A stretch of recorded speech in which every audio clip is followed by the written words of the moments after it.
example, if someone comes in and there's a range of Monty frags that have come looking nice and presented from Sustainable Reefs or Monson or whatever, and they're not labelled as what the species they are. I mean, for example, I bought an undata. Yeah. Didn't even know that's what it was. Yeah. A little while back. Yeah. I finally figured out what it was, which I know sounds crazy to some people. I love that coral. So as soon as I found what it was, I then went on Corals of the World, found out where it was, saw pictures of what it was like as an adult coral, and went, wow, I know how to use this coral now. I did hear Anya on a podcast talking about this, and her analogy was with apples. And it was that we have a Red Delicious apple, we have a Granny Smith apple. They're trade names that we need to be able to identify those different types of apples because we use them differently. From horticultural land, a lily pilly. There's two different types of lily pillies generally. There's acminas, there's syzygiums. Syzygiums get a psyllid on the leaf, acminas don't. But if the person just comes in to buy a baby boomer without knowing which genus it is, they're not going to know if they had that cultural issue coming in. So if I come to buy an acro that's listed that comes as a wild piece caught, but it just says acro, but I don't know if it's a microcladus or a millipora or a spatulata, and then I don't necessarily know what to do with it. Yeah. I mean, it's a good point. I mean, I guess with your psyllid analogy, there's some acros which are more prone to flatworms than others. So you could argue, the same sort of thing, but I think that definitely back in the day, I remember walking to aquarium stores and they would have, the genus and species on the corals, but I think now it's just, it's been lost to the trade because of the number of corals that we sell and, unpacking an order of 150 and then writing them on so many shops don't even write the names, or the prices on the tanks, and then just getting to having the time to actually be able to put the species. It's just when you get an order of, let's say, wild acro from, let's say, Can Spring, does it come in identified to species, or is it just mixed acro? Mixed acro, right? Generally. So they haven't done that process, and it goes. And the time that it does need to be done is when it's being exported. And that's when, the species names are important. I mean, I've never worked in an exporter, but this is my understanding, is that they've got to be able to show the species of the things that are exported. Probably differs depending on where it's being exported to. Yeah. Certainly to New Zealand, I'm sure. I know that they've got to have the species names right. And that's one of the barriers to exporting corals. You've got to be able to do that. And certainly having people work at the shop that have got the ability to be able to identify different Montes and different acros is helpful. Yep.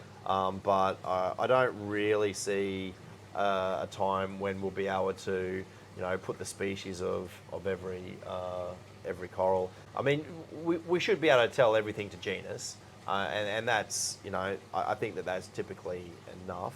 But taxonomy of corals is difficult. Yeah, you're right. You don't see it written on tanks. I think a little part of me thinks that if there's those customers that don't really care too much about it, like if it's a Monty, for example, they just want to put it as a crusty Monty. Monty's a good example though, because there's so many different types of Monties. Yeah. It's one genus, but there's a lot of different species and they vary a lot. But if you get a customer that just, I don't care about that, it's a green Monty, it's a red Monty, it's a Superman, whatever it might be, I'm wondering if that customer that doesn't really care too much about the identification and therefore more research, is that the way they're going to be throughout their entire hobby? And I pose the question, maybe not, because in my experience, the longer you're in a hobby, the more entrenched you are, the more you learn, the more you research, and then in the end, that person has taken a long journey to get out the information at the end. Whereas if they weren't ever really interested in it, they might have dropped off out of the hobby after 1 or 2 years. I don't see many people getting interested in taxonomy, to be honest. I think the people want to have an idea as to how to keep a coral,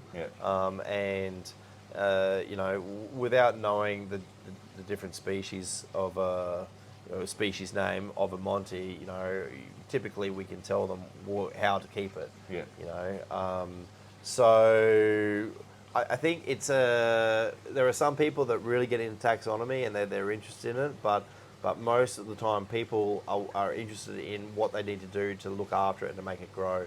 So, you're talking about the water chemistry that they need and the light and the flow, and just the knowledge of the staff to be able to do that, because, as Monty example, there's certainly some Monties that prefer higher light, and some that aren't going to do so well in the high light. Some which are just more tolerant of water conditions. Yeah. So the experience of the person working at the aquarium store that can give the information, I think is more important than actually knowing the taxonomy. And I'm a pretty good example of that. I mean, I know pretty much everything to genus, and I know a lot of the species, but there's a lot that I don't. Yeah. But there's a lot that science doesn't know, a lot of things Yeah. that are Well, it makes it very hard. not classified. And I think it's because I came from reptile land.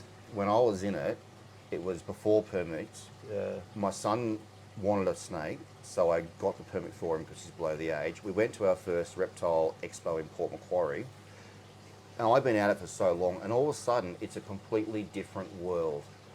It's het this, cross that, zebra that, jag that, and I'm going, what in the world has happened? Yeah. And then at the same time, I was breeding rainbow fish.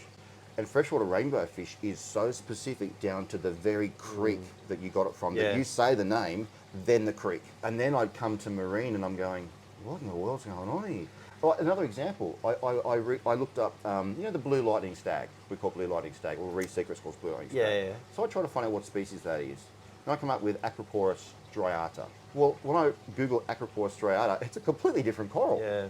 Completely different. Well, every aquarium store can name their own corals, and create a name that's Well, unique to them. I And will it's a say marketing it's ploy. not named by them. Oh, like no, the I species. know. Yeah. Just as an example, because, and that's the thing, is that you can anyone can just name anything, Yeah. and and that's the difference. Is trade names are a little bit different in that respect to scientific names, and so certainly there's a very important place for proper taxonomy. So don't get me wrong, but for what we do in the hobby in writing the names on the tanks, it's just not a practical thing to be able to put every coral down to genus and species. So we use trade names, and even trade names, getting a lot of those written on the tank is difficult just because of the pressures of running a retail business. Yeah, I understand that. Yeah, I can see the difficulty there. Yeah, call me a purist, maybe. Oh, well, that's right. And then there's a lot of people out there that do want to know the species name, and we'll get out the corals of the world, and we'll either ask Anya or we'll get out the book and we'll work it out. Now, mate, I don't know about you. Oh, I know these are heavy you're all bodies. I'm actually empty now. So I think, considering that Cam's been going all week, we've gone through the fun stuff. We ended on a serious note, that I should probably let you go home to your family and your son and relax for the rest of the evening. I've got to get up early to collect water tomorrow, so That's it, yeah. So, thank you very Adam. much. I look forward to seeing that pelagic fish display in a restaurant coming near to you. it'll be a school of batfish.